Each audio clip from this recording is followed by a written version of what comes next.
After losing her parents in a tragic car accident, 16-year-old Emily is placed under the guardianship of her older brother Marcus in their small Ohio town. What begins as shared grief quickly transforms into a nightmare of abuse and control that pushes Emily to the brink of suicide. With the help of a determined school counselor and her own growing courage, Emily builds a case against her brother, fights through the legal system, and transforms her trauma into a mission to help other survivors. Years later, she faces an unexpected letter that forces her to confront the true meaning of forgiveness and healing. I was 17 when I first held a bottle of sleeping pills and counted out enough to make the pain stop forever. 30 pills. That's what the internet said would be enough. I sat on my bathroom floor staring at those white capsules in my palm, thinking about how quiet the house would finally be when Marcus couldn't hurt me anymore. The worst part wasn't the physical abuse, though those bruises taught me to wear long sleeves in summer. It wasn't even the fear that lived in my chest like a constant weight. The worst part was that everyone thought Marcus was a hero. The grieving older brother who'd given up his college plans to take care of his orphaned sister. The devoted guardian who worked 2 jobs to keep our family home. If only they knew what happened when the social worker left and the neighbors went to sleep. But I'm not telling you this story to make you sad. I'm telling you because that girl sitting on the bathroom floor, broken, hopeless, ready to give up, she had no idea she was about to become someone who would save hundreds of other lives. She couldn't see that her darkest moment was actually the beginning of her greatest strength. This is the story of how I survived what felt impossible, fought back when I had nothing left, and learned that sometimes the people who hurt us the most can accidentally show us exactly who we're meant to become. My name is Emily Sarah Thompson, and I grew up in Millfield, Ohio, population 8,000, where everyone knows everyone else's business, except when it matters most. Our house sat on Maple Street, a 2-story colonial with yellow siding and Mom's flower garden that won the neighborhood contest 3 years running. Before everything changed, we were the kind of family people envied. Dad owned Thompson's hardware store on Main Street, the same store his father had opened in 1952. Mom taught 3rd grade at Millfield Elementary and made the best chocolate chip cookies in town, a fact she proved every year at the church bake sale. Marcus was 21 when our parents died, 5 years older than me, and everything a big brother should be. He'd taught me to drive in our high school parking lot, helped me with algebra homework, and scared away the boys who thought they could date his little sister without his approval first. "Nobody's good enough for you, Em," he'd say with that protective grin that made me feel special instead of annoyed. "But when the right guy comes along, I'll know." Dad called us his dream team. Mom said we were thick as thieves. Marcus and I shared inside jokes, finished each other's sentences, and had that easy sibling bond that comes from growing up in a house filled with laughter and security. Our evening routine never changed: family dinner at 6, homework at the kitchen table, while Mom graded papers and Dad reading his mystery novels in his worn leather chair. Marcus would help me with math problems, his patient explanations making complex equations seem simple. "See, it's not that hard when you break it down into steps," he'd say, watching me work through practice problems. "You're smarter than you think, Em." Weekends meant family game, nights camping trips to Lake Erie, and Marcus teaching me to change oil in Dad's garage. He was studying business at Ohio State, planning to expand Dad's store into a regional chain. I was a junior in high school, dreaming of studying journalism and maybe working for a big city newspaper someday. Life felt solid, predictable, safe. Even our fights were ordinary. Marcus being overprotective, me wanting more freedom, parents mediating with the wisdom of people who'd figured out how to love each other through 23 years of marriage. Then came March 18, 2018. The phone call that split our lives into before and after. A drunk driver running a red light, our parents driving home from their anniversary dinner. Gone in an instant. Marcus held me as we sobbed in our living room, 2 orphaned kids, trying to make sense of a world that had just stopped making sense. That's when he made the promise that would haunt both our lives. I'll take care of you, Em. I won't let anything happen to you. We're all each other has now. The legal process moved faster than grief. Within 6 weeks, Marcus had petitioned for guardianship, undergone background checks, and convinced Judge Morrison that keeping me in our family home was best for my emotional stability. Linda Crawford, our assigned social worker, visited twice during the transition period. She was a kind woman in her 50s who seemed genuinely concerned about my well-being. During her first visit, she found us sharing pizza in our kitchen, Marcus helping me catch up on missed schoolwork, while we both struggled with the basics of cooking and laundry. "How are you adjusting to this new arrangement?" she asked me privately. "It's hard without Mom and Dad," I said, which was true. "But Marcus is taking good care of me. He's putting his life on hold to make sure I can finish high school here." "That's exactly what I want to hear." Linda smiled. "You're lucky to have such a devoted brother." Marcus deferred his final semester at Ohio State to focus on learning Dad's business and managing my care. The hardware store struggled without Dad's personal relationships with customers, but Marcus worked 16-hour days trying to keep it afloat.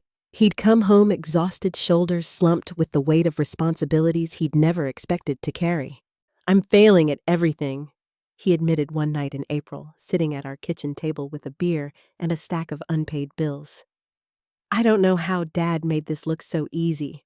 "You're doing great," I told him, and I meant it. "Dad would be proud of how hard you're working."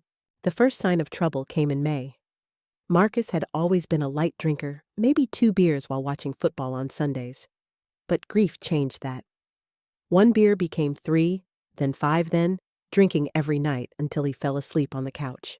"It helps me sleep," he explained when I mentioned it. "Stops the nightmares about the accident." By June, his behavior grew strange in small ways. He'd question my clothes before school, asking if my jeans were too tight or my shirts too revealing. He wanted to know where I was going, who I'd be with, when I'd be home. "I'm responsible for you now," he said when I complained about his questions. "If something happens to you, it's my fault." His drinking got worse through the summer. I'd find empty bottles hidden around the house, behind books under his bed, in the garage behind paint cans. The sweet, funny brother I'd known my whole life became unpredictable, switching between guilty apologies and angry accusations. The first assault happened on a Thursday night in August. I was in my pajamas brushing my teeth before bed when Marcus appeared in the bathroom doorway. His eyes were unfocused, his speech slurred. "You look just like Mom when she was young," he said, stepping closer. Something in his voice made my stomach clench with fear. "Marcus, you're drunk. You should go to bed." "Don't tell me what to do," he snapped, grabbing my wrist hard enough to leave marks. "I'm in charge now. I make the decisions." What happened next lasted maybe 5 minutes, but felt like hours. He forced me into my bedroom, his hands rough and desperate, ignoring my protests and tears. When it was over, he sat on the edge of my bed with his head in his hands. "God, Em, I'm sorry," he whispered. "I miss them so much. I miss Mom's voice, Dad's laugh. You're all I have left, and sometimes I need to feel close to something real." He looked at me with tears in his eyes, and for a moment, he looked like my old brother again. "This won't happen again. I promise it won't happen again." But promises mean nothing when grief and alcohol have already broken the person making them. It would happen again the next week and the week after that, until it became our terrible new normal. The abuse followed a predictable pattern that I learned to read like weather signs. Marcus would have a particularly bad day at the store, a big customer complaint, an overdue payment, a reminder of how much better Dad had been at running the business. He'd come home frustrated and reach for a bottle. 1 drink became 5, his mood darkening with each sip. Then he'd start talking about how much he missed our parents. How unfair it was that he had to give up his dreams to take care of me. How lonely he felt in our big, empty house. The complaints would shift to observations about how I was growing up too fast, or dressing too mature for my age. You need to be more careful. He'd say, his gaze lingering on my developing body in ways that made my skin crawl. Boys your age only want one thing, and you're too naive to see it. The lectures would escalate to unwanted touches, checking if my bra was appropriate, insisting on helping me with my hair, finding excuses to be in my room when I was changing clothes. These violations felt almost worse than the outright assaults because they happened when he was sober, which meant they were deliberate choices rather than drunken mistakes. I started sleeping with my door locked, but Marcus had installed all the locks in our house and kept spare keys. I'd wake up to find him standing beside my bed, reaching under my covers, whispering apologies, even as he continued touching me. "This is normal," he'd say when I tried to push his hands away. "This is what family members do when they love each other.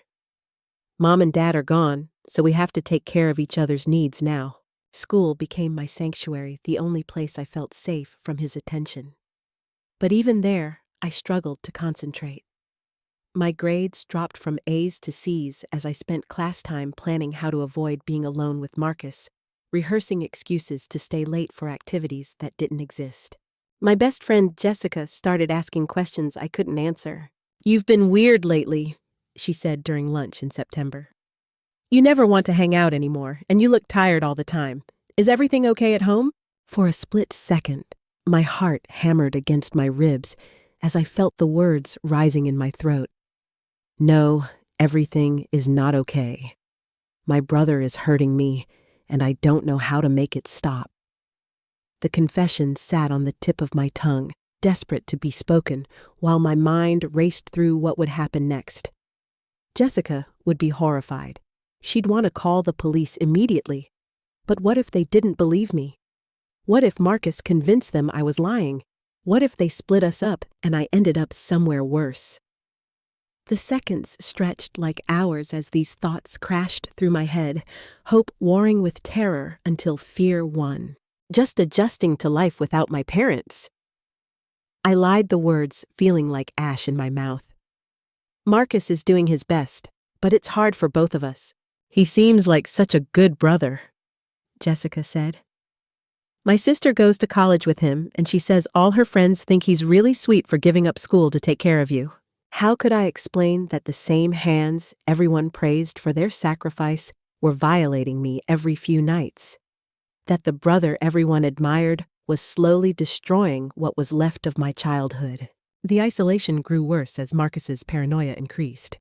He installed tracking software on my phone, demanding passwords to all my social media accounts. He wanted detailed reports of every conversation, every text message, every plan I made with friends. "I need to know you're safe," he said when I protested. "There are predators out there who target vulnerable girls like you. Girls who've lost their parents and might be looking for attention in the wrong places." The irony was so bitter I could taste it, but pointing that out would only make things worse. Instead, I learned to live with constant surveillance, to measure every word to become smaller and quieter, until I barely existed at all. Linda Crawford's scheduled visit in October should have been my chance to get help. But Marcus prepared for it like a military operation, hiding every trace of alcohol and coaching me on what to say. "Remember, we're doing great," he said the morning of her visit. "You're adjusting well, your grades are fine, and I'm providing a stable home environment. If she thinks there are problems, she might decide you'd be better off in foster care." The threat was clear: betray him and lose the only family I had left. When Linda asked how things were going, I smiled and said everything was wonderful. Marcus was taking excellent care of me. I felt safe and loved in our family home. You two have really figured this out," Linda said, making notes in her file. "It's clear that Marcus is providing exactly what Emily needs during this difficult transition." After she left, Marcus celebrated with an entire bottle of wine. That night's assault was particularly brutal, as if her approval had given him permission to do whatever he wanted. "See?" he panted afterward, his weight still pinning me to my mattress. "Even the social worker knows we belong together. This is what family looks like now, Em. This is how we take care of each other." I stared at my ceiling, counting the cracks in the plaster, and wondered if dying might be easier than surviving. By spring of my senior year, I was barely functioning. My grades had fallen so low that Mrs. Peterson, my English teacher, kept me after class to express her concerns. "Emily, you used to be one of my brightest students," she said, holding up an essay I'd written, or rather the 2 paragraphs I'd managed before giving up. "Your writing was insightful, creative, full of life. This isn't like you at all." I'm just tired," I said, which was true. I was exhausted from staying awake most nights, listening for Marcus's footsteps in the hallway, planning escape routes that never worked. "Grief affects everyone differently," Mrs. Peterson said gently. "But your parents wouldn't want their death to derail your future? You're supposed to graduate in 2 months. Are you even planning to attend college?" The question hit me like a physical blow. College had always been my dream, studying journalism at Northwestern, maybe working for the Chicago Tribune someday. But that future felt as distant as Mars. How could I leave for college when Marcus controlled every aspect of my life? How could I explain gaps in my academic record recommendation letters from teachers who'd watched my performance collapse? "I'm thinking of taking a gap year." I lied. "Help Marcus get the store stabilized before I leave for school." Mrs. Peterson frowned. "Emily, that's very generous, but you can't put your life on hold indefinitely. Your brother is an adult. He needs to figure out how to manage his responsibilities without limiting your opportunities." If only she knew that my biggest responsibility was surviving until morning. The breaking point came on a Tuesday night in April. Marcus had been drinking since he got home from work, muttering about a customer who'd complained to the Better Business Bureau about poor service. His mood was darker than usual, his movements more aggressive as he moved around our kitchen. "Everything's falling apart," he said, slamming his beer bottle down hard enough to make me jump. "Dad's customers don't trust me. The store's losing money every month. And you—" He turned to stare at me with bloodshot eyes. "You're getting ideas about leaving me." "I'm not leaving," I said, quickly recognizing the dangerous edge in his voice. "I told Mrs. Peterson I'm taking a gap year." "Don't lie to me." He grabbed my arm, his fingers digging deep enough to leave bruises. "I see how you look at those college brochures. You think you can abandon me just like Mom and Dad did." "They didn't abandon us," I said without thinking. "They died in an accident." The slap came so fast, I didn't see it coming. My head snapped to the side, my cheek burning with the impact. Marcus had never hit me. Before the abuse had always been sexual, wrapped in twisted justifications about love and family bonds. This felt different, more dangerous. "Don't you ever talk back to me," he snarled, his face inches from mine. "I gave up everything for you. My education, my future, my chance at a normal life. The least you can do is show some gratitude." That night's assault was the worst yet. He was rougher, more violent, seeming to take pleasure in my pain rather than just satisfying his own twisted needs. Afterward, he didn't apologize or make excuses about grief and loneliness. He just rolled over and went to sleep, leaving me bleeding and broken on my bedroom floor. I spent the rest of the night in my bathroom staring at my reflection in the mirror. My left cheek was swollen, my lip split finger-shaped bruises darkening on my arms. For the first time, I looked exactly like what I was, a victim of domestic violence.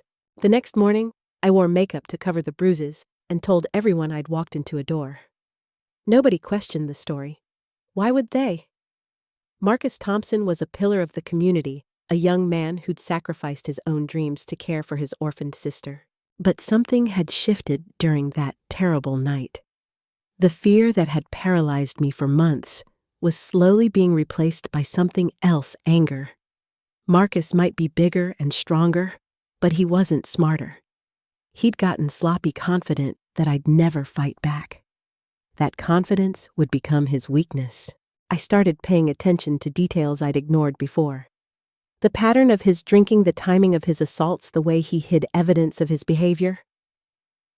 Most importantly, I noticed that he always seemed genuinely horrified by what he'd done, not horrified enough to stop, but horrified enough to be vulnerable to manipulation. The plan formed slowly, carefully, like a photograph developing in a dark room. I couldn't overpower Marcus physically, but I could outsmart him. I could document what he was doing, gather evidence, and find someone who would listen when I finally found the courage to speak. It would take months to execute, and the risks were enormous. If Marcus discovered what I was planning, the consequences would be unthinkable. But doing nothing meant accepting that this was my life forever, and that was truly unthinkable.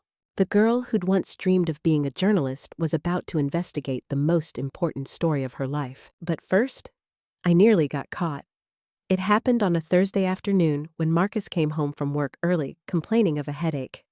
I was in my bedroom photographing a particularly nasty bruise on my ribs with the disposable camera I'd hidden behind my textbooks. The afternoon light was perfect for showing the full extent of the discoloration, deep purple fading to sickly yellow at the edges. I heard his footsteps on the stairs, just as the camera's flash fired. My heart stopped.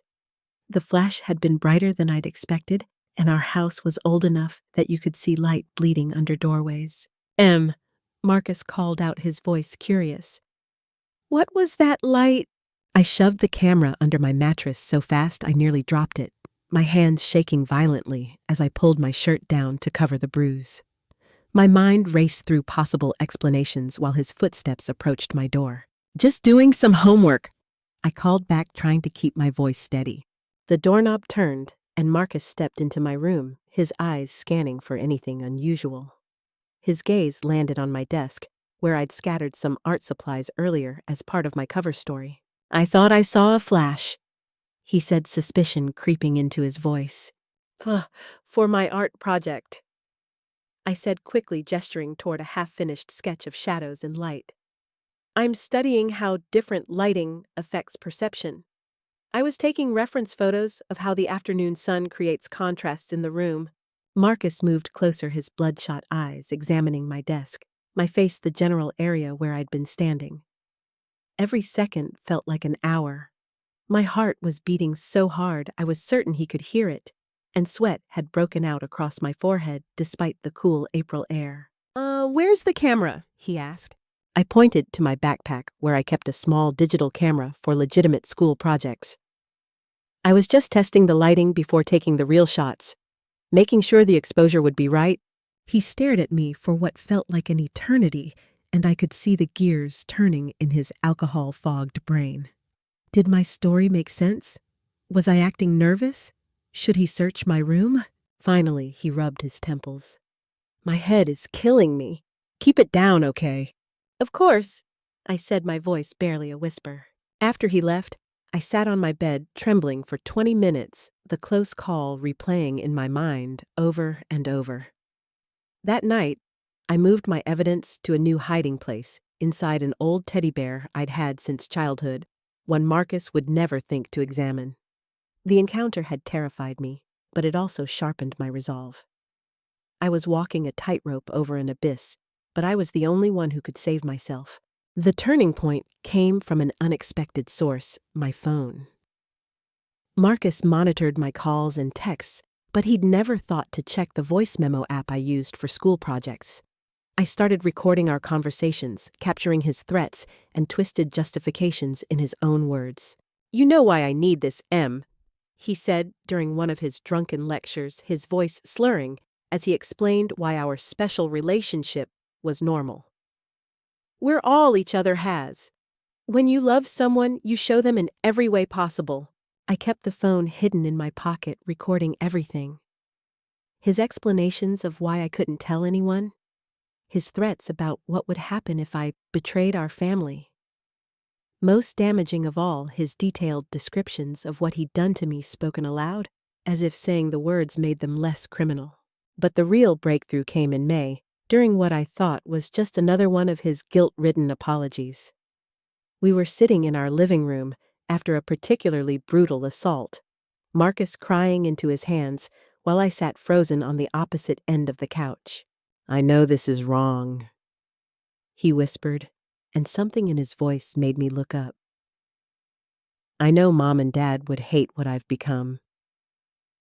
Every night, I tell myself I'll stop, that I'll be the brother you deserve. But then I see you, and I miss them so much, and you're the only piece of them I have left." He looked at me with genuine anguish in his eyes, tears streaming down his face in the lamplight. "I've been seeing Dr. Mitchell at the community health center, trying to get help with the drinking, the grief, all of it. He says I have something called complicated grief mixed with alcohol dependency." This was new information. Marcus was in therapy. He was admitting his behavior was wrong. For the first time in months, I saw a glimpse of my real brother, the one who'd taught me to drive, who'd helped with my homework, who'd once been my protector instead of my predator. "What does Dr. Mitchell say about this?" I asked, carefully gesturing between us. Marcus's face crumpled with shame. "I haven't told him about this. I'm too ashamed. But I swear I'm trying to get better. The drinking is getting worse instead of better, and I know I'm hurting you, but I don't know how to stop." Then he said something that made my blood freeze.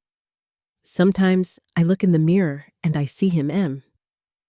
I see Dad's eyes staring back at me, and it terrifies me because I'm becoming exactly what he was." What do you mean?" I whispered, though part of me already knew I didn't want to hear the answer. Marcus wrapped his arms around himself, rocking slightly. "You were too young to remember, or maybe they just hid it better when you were around. But Dad, he had a temper, a really bad temper. And when Mom would try to stand up to him, or when he'd had too much to drink," he trailed off, staring at his hands. "Marcus, what are you saying?" "He hit her, Em. Not often, but when he did." Marcus's voice broke completely. "I was maybe 10 the first time I saw it. Mom had burned dinner because she was helping you with a school project, and Dad came home in a foul mood. He started yelling, and when she tried to explain, he backhanded her so hard she fell into the kitchen table." The room spun around me. Dad. My sweet, gentle father, who'd read me bedtime stories and built my treehouse. The man I'd idealized since his death. "That's not true," I said, but my voice sounded weak even to myself. "I wanted to protect her." Marcus continued, lost in the memory. "But I was just a kid, and he was so much bigger. He'd always apologize afterward, buy her flowers, promise it would never happen again, just like I do with you." His voice became a horrified whisper. "Oh God, Em, I'm becoming him. I swore I'd never lay a hand on anyone I loved, but here I am, following the exact same pattern." The revelation hit me like a physical blow. Our perfect family, our loving parents, our safe childhood home, it had all been built on a foundation of hidden violence. The man I'd thought was a hero had been an abuser, and now his son was perpetuating the same cycle of harm. "I see him in the mirror, Em," Marcus said, his voice barely audible. "I see Dad's temper in my own eyes, his hands in my hands, and it terrifies me. I'm becoming everything I promised myself I'd never be." This changed everything. Marcus wasn't just a broken person whose untreated trauma was destroying both our lives. He was carrying forward a generational pattern of abuse that had been hiding in our family for years. The knowledge made me feel sick, but it also filled me with a terrible clarity. What if I helped you tell Dr. Mitchell the truth? I said, my heart pounding with the boldness of what I was suggesting. What if we went together and I helped explain what's been happening? Marcus stared at me with desperate hope. "You would do that, even after everything I've done to you?" "I want to break this cycle." I said and meant it. "I don't want you to become him. I don't want our family's legacy to be violence and secrets. For a moment, I thought I'd found the solution. We would get therapy together, work through our intergenerational trauma, and rebuild our relationship on healthier ground. Marcus would stop drinking, stop abusing me, and we'd heal together from both recent and ancient wounds. But that hope lasted exactly 3 days. On Thursday night, Marcus came home drunker than I'd ever seen him, reeking of whiskey and rage. The appointment with Dr. Mitchell was scheduled for the following morning, and his anxiety about confessing had driven him to binge drink all afternoon. "I can't do it," he slurred, cornering me in the kitchen. "I can't tell him what I've done. He'll have me arrested. They'll put you in foster care. Everything Mom and Dad built will be destroyed, just like it should have been destroyed years ago." "Marcus, we talked about this," I said, backing away from him. "You said you wanted to get better." "I changed my mind," he snarled, and for the first time I could see our father's face in his features, the same cold fury that must have terrified our mother for years. "We're not telling anyone anything. This stays between us, do you understand me? The Thompson family keeps its secrets just like we always have." The assault that followed was different from all the others. This time, Marcus wasn't seeking comfort or connection. He was asserting dominance, punishing me for threatening to expose not just him, but our entire family's dark history. When it was over, he grabbed my face and forced me to look at him. "If you ever try to betray me again," he said, his voice deadly calm, "I'll make sure you disappear. People will think you ran away because you couldn't handle living without Mom and Dad. Nobody will ever look for you, and the Thompson family secrets will die with you." That threat crystallized my understanding. Marcus wasn't going to change voluntarily. His moment of clarity had been temporary, overwhelmed by fear addiction and the weight of generational trauma. If I wanted to survive, I'd have to save myself and break a cycle of violence that had poisoned our family for decades. The next morning, while Marcus slept off his hangover, I made copies of all my recordings and hid them in multiple locations. I also did something I should have done months earlier. I took pictures of my injuries with a disposable camera I'd bought with babysitting money. But now I had a deeper purpose. I wasn't just saving myself, I was ending a legacy of abuse that had started long before I was born. Building a case against Marcus while living under his complete control required the kind of careful planning I'd only seen in spy movies. Every move had to be calculated, every piece of evidence hidden where he'd never think to look. The biggest challenge was communication. Marcus monitored my phone, but he'd never learned about the computer lab at school that students could use during lunch periods. I created a new email account and started researching domestic violence resources, legal procedures for minors seeking help, and organizations that specialized in family abuse cases. The National Domestic Violence Hotline became my lifeline. I'd call during lunch breaks, speaking quietly to counselors who helped me understand my options and rights. They explained that recordings made without consent weren't admissible in court in Ohio, but they could be used to corroborate other evidence. "The most important thing is documentation," one counselor explained. "Photographs of injuries, detailed written accounts with dates and times, and witness statements if anyone has observed concerning behavior." Witness statements seemed impossible until I remembered Mrs. Chen, our elderly neighbor, who'd always been friendly with our family.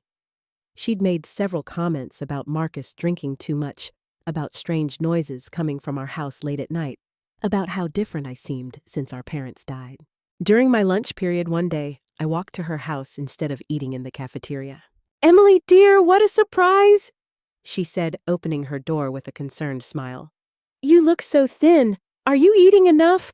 "I'm okay," I lied, then took a deep breath. "Mrs. Chen, I need to ask you something important. Have you noticed anything unusual about my brother's behavior since our parents died?" Her expression grew serious. "I've been worried about both of you.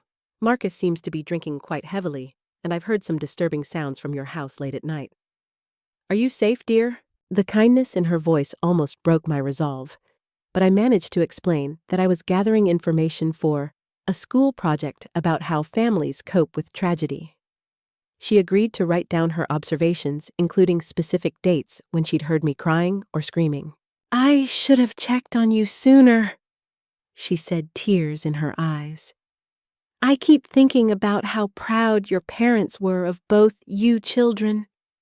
They wouldn't want this for either of you." By June, I had assembled a comprehensive file, dozens of photographs showing injuries in various stages of healing, detailed written accounts of every assault I could remember, audio recordings of Marcus's threats and admissions, and witness statements from Mrs. Chen documenting the changes in our household.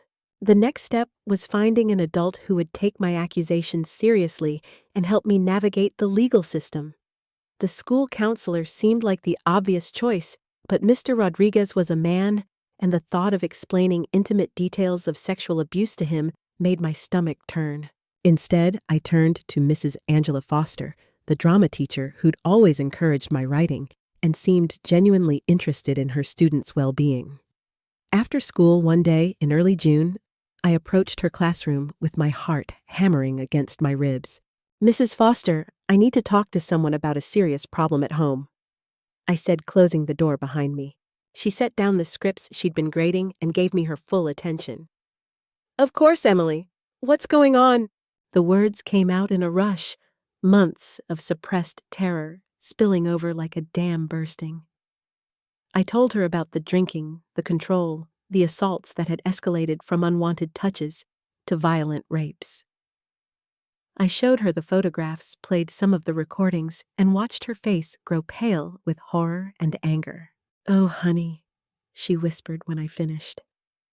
"I am so sorry this has been happening to you. You are incredibly brave for speaking up." Mrs. Foster knew exactly what to do. She'd dealt with abuse cases before and understood the legal requirements for reporting suspected child abuse. Within an hour, she'd contacted Child Protective Services, the police, and a victim advocate who specialized in cases involving family members. "This is going to be scary," she warned me as we waited for the authorities to arrive. "Marcus will be arrested tonight, and you'll need to testify about what he's done. Are you prepared for that?" I nodded, though every cell in my body was screaming with terror. "I can't keep living like this. If I don't do something now, he'll either kill me or I'll kill myself." The hardest part was waiting. Marcus wouldn't be home from the hardware store for 2 hours, but knowing that his arrest was imminent made every minute feel like an eternity.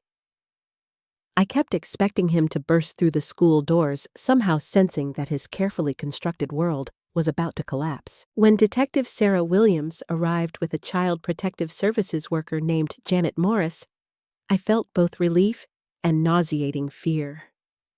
This was really happening. There was no going back now. "Emily, we need you to walk us through everything one more time," Detective Williams said gently. "I know it's difficult, but we want to make sure we have all the facts before we arrest your brother."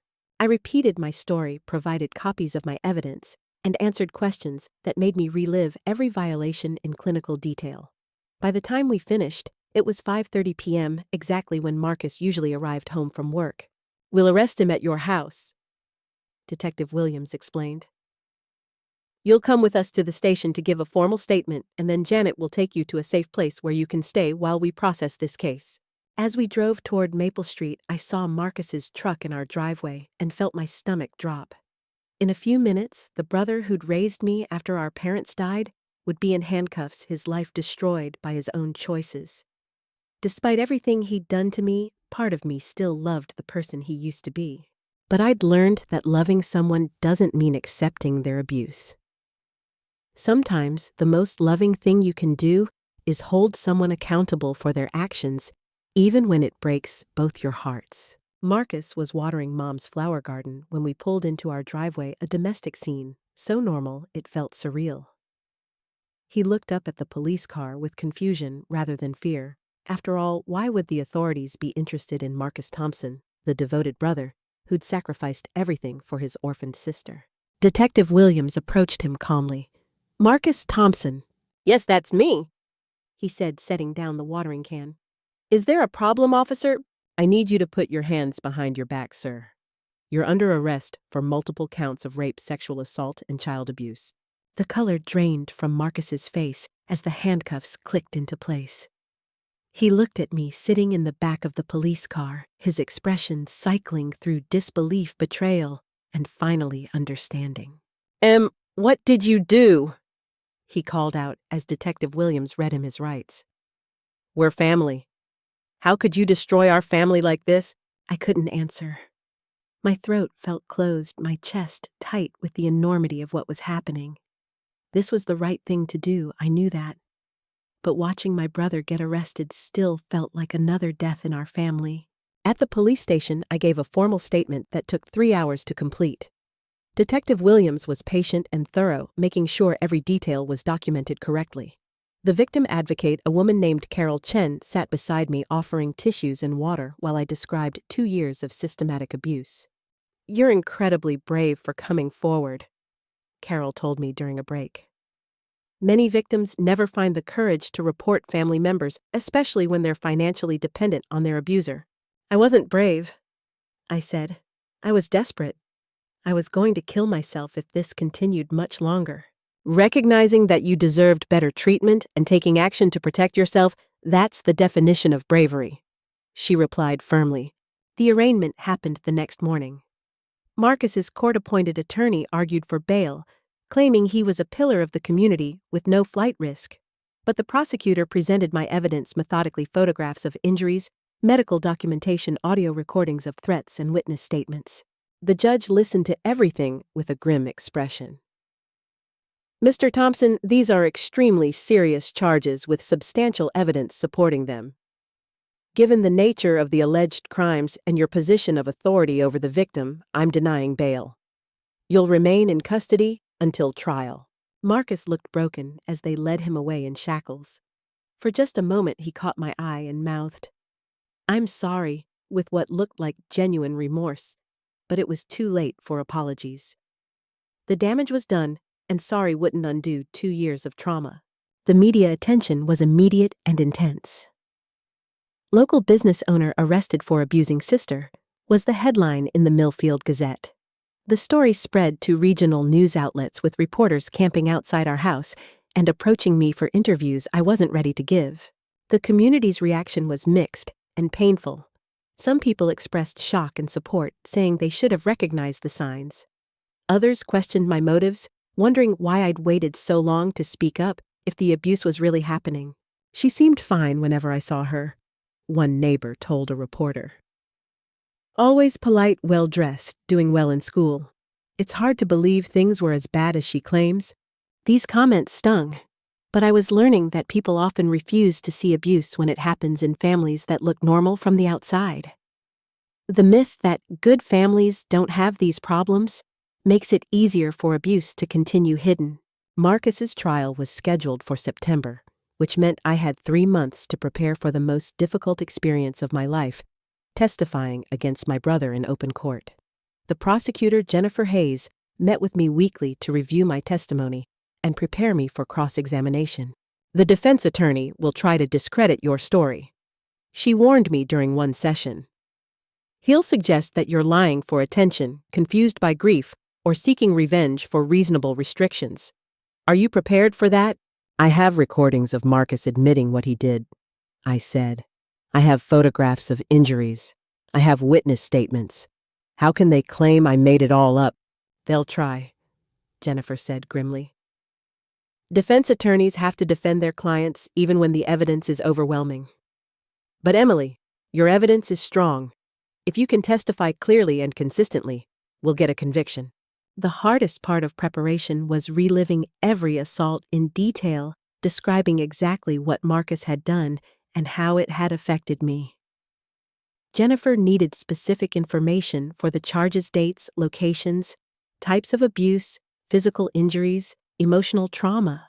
"I know this is difficult," she said during one particularly brutal session, "but the jury needs to understand the full scope of what you endured. Your courage in speaking up will help ensure that Marcus faces appropriate consequences." As the trial date approached, I felt scared but determined. Marcus had stolen 2 years of my life, but he wouldn't steal my future. I was ready to face him in court and tell the truth about what he'd done. The night before the trial began, I sat in my temporary foster home, writing in the journal my therapist had recommended. "Tomorrow I take back my power," I wrote. "Tomorrow I speak for every girl who's been hurt by someone who was supposed to protect her." I was ready to fight for my life and my freedom. The trial lasted 4 days, each one feeling like a marathon through hell. I testified for 6 hours total, describing Marcus's abuse in clinical detail while he sat at the defendant's table refusing to make eye contact. His attorney did exactly what Jennifer had predicted, suggesting I was a troubled teenager seeking attention or revenge. "Isn't it true that you resented your brother's authority over you?" the defense attorney asked during cross-examination. "No," I replied firmly.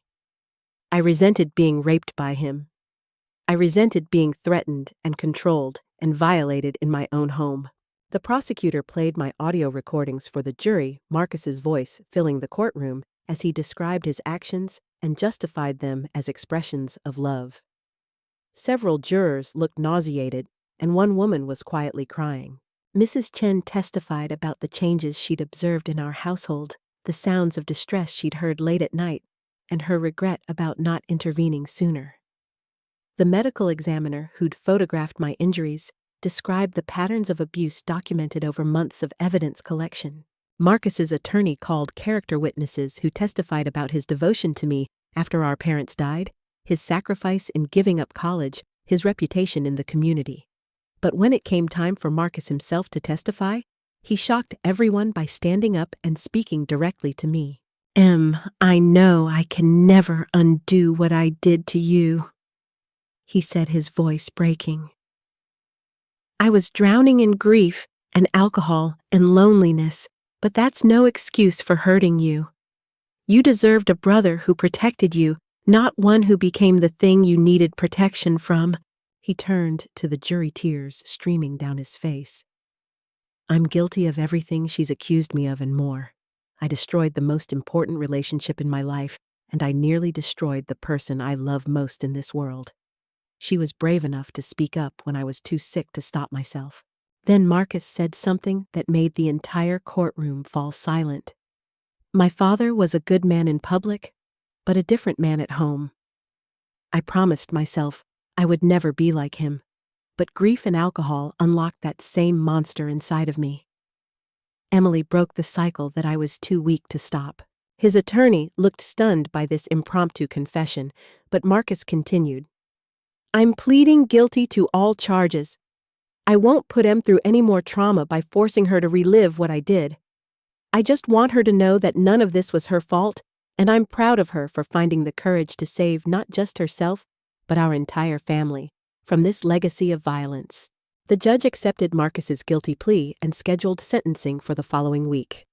He received 12 to 20 years in state prison, enough time for me to graduate college, start a career, and build a life free from his influence. After sentencing, I was allowed a brief conversation with Marcus in the courthouse holding area. He looked older, worn down by months of incarceration and the weight of facing what he'd done. "I'm getting help in prison," he told me. "Real therapy, not just the sessions I was skipping before. I want to understand how generational trauma turned me into someone capable of hurting you." "I hope you do get better," I said, and meant it. "Not for my sake, but because you owe it to Mom and Dad's memory to become the person they tried to raise you to be." "Will you ever be able to forgive me?" he asked. I considered the question carefully. "Someday maybe, but forgiveness doesn't mean forgetting or excusing what you did. It just means I won't let hatred poison my future." Foster care with the Morrison family provided the stability I needed to finish high school and prepare for college. Tom and Susan Morrison were experienced foster parents who'd worked with trauma survivors before. They gave me space to heal while providing appropriate support and supervision. Therapy with Dr. Patricia Wong helped me process the complex emotions surrounding Marcus's abuse and imprisonment. She specialized in trauma recovery and helped me understand that healing isn't linear. Some days would be good, others would be setbacks, But overall, progress was possible with consistent work. You've shown remarkable resilience, Dr. Wong told me during one session. Surviving abuse takes strength, but speaking up and seeking justice takes even more. You should be proud of how far you've come. My grades improved dramatically once I was safe from Marcus's control. Teachers who'd watched my performance decline were amazed by my recovery. Mrs. Peterson, my English teacher, helped me write college application essays that honestly addressed my experiences without letting trauma define my entire narrative. "Yeah, you're not just a survivor," she said as we worked on my Northwestern application. "You're a young woman with intelligence, creativity, and determination. Your experiences will inform your perspective, but they don't limit your possibilities." I was accepted to Northwestern with a full scholarship for students who'd overcome significant obstacles. The journalism program was exactly what I'd dreamed of, and the distance from Ohio felt like a fresh start. Before leaving for college, I visited Marcus one final time in prison. We talked through reinforced glass using phones that made our voices sound tinny and distant. "I'm proud of you for building a life despite what I did," he said. "Mom and Dad would be proud too. They'd be heartbroken about what happened," I replied. "But yes, I think they'd be proud that I survived it and broke the cycle they couldn't break themselves." As I walked away from that prison for the last time, I felt lighter than I had in years. The brother who'd hurt me was finally getting the help he needed, and I was finally free to become whoever I was meant to be. 10 years later, I'm sitting in my Chicago apartment putting the finishing touches on my latest article for the Tribune. The piece is about Illinois' new legislation extending the statute of limitations for childhood sexual abuse cases, a law I helped advocate for through my work with survivors' rights organizations.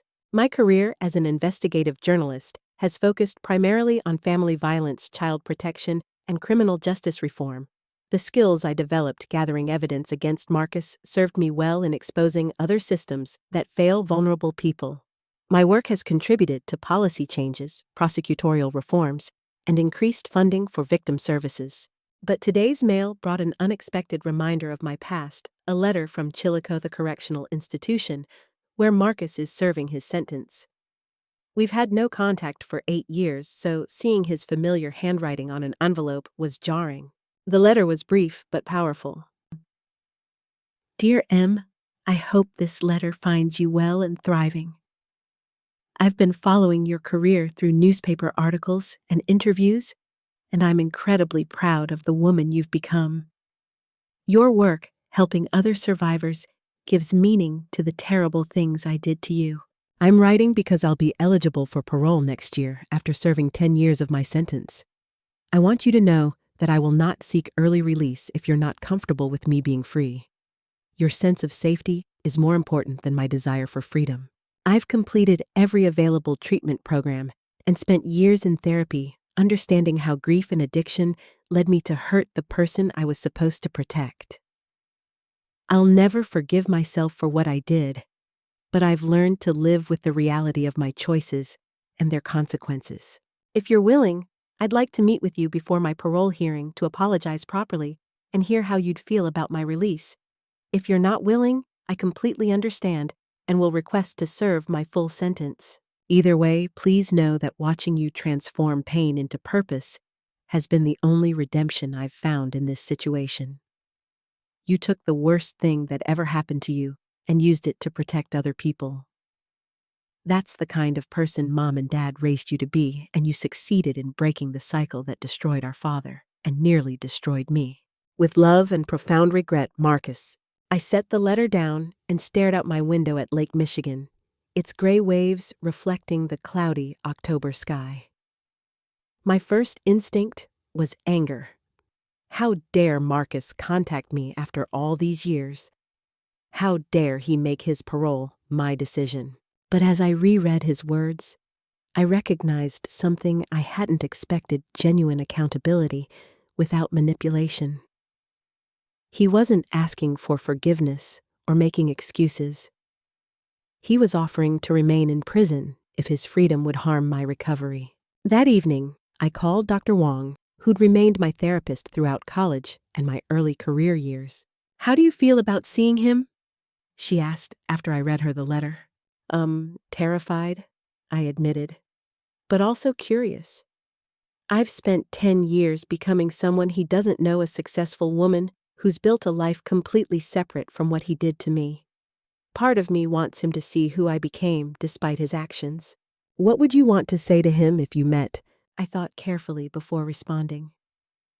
"I'd want him to know that I'm not the broken girl he left behind. I'd want him to understand that his actions didn't define my future, even though they influenced my path. And I'd want to know if the person he's become is someone who could safely exist in the world without hurting others." 3 weeks later, I sat across from Marcus in a prison visiting room, separated by a metal table, but no longer separated by the power imbalance that had defined our relationship for so long. He looked older, grayer, but his eyes held a clarity I hadn't seen since before our parents died. "You look good, Em," he said quietly. "Happy? Strong?"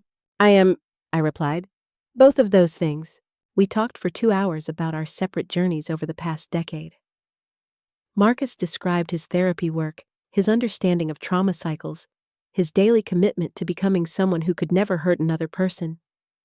I told him about my career, my advocacy work, and my decision to use our story to help other families. "I've read your articles," he said. "The one about intergenerational abuse was particularly difficult to read, but I'm glad you wrote it. How many people contacted you after it was published?" "Over 300, I said. "Mostly survivors sharing their stories for the first time, but also some perpetrators seeking help before they escalated to criminal behavior."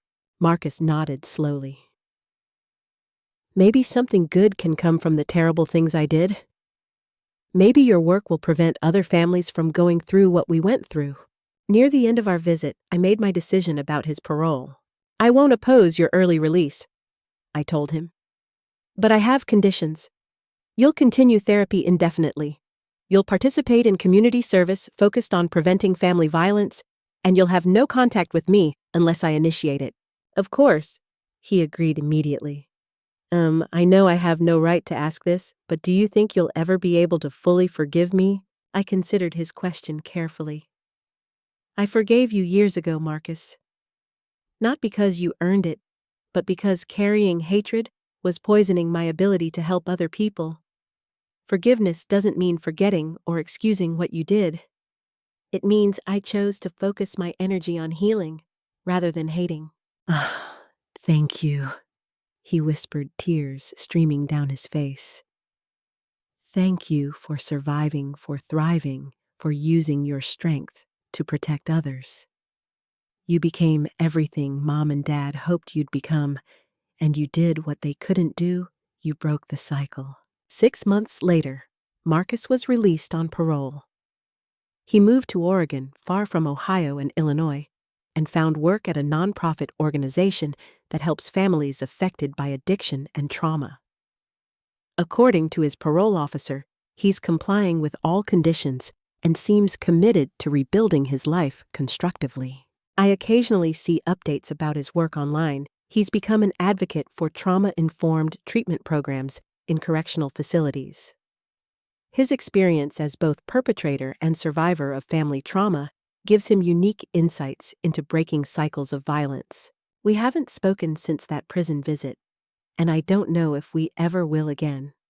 But I'm no longer afraid of him or defined by what he did to me.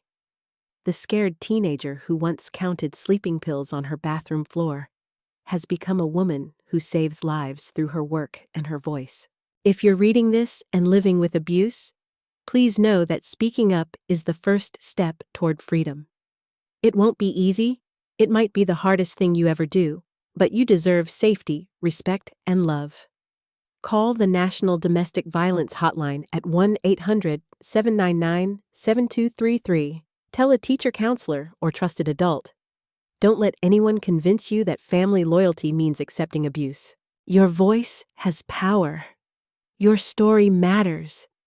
And your future is worth fighting for, especially when the person hurting you is someone you love.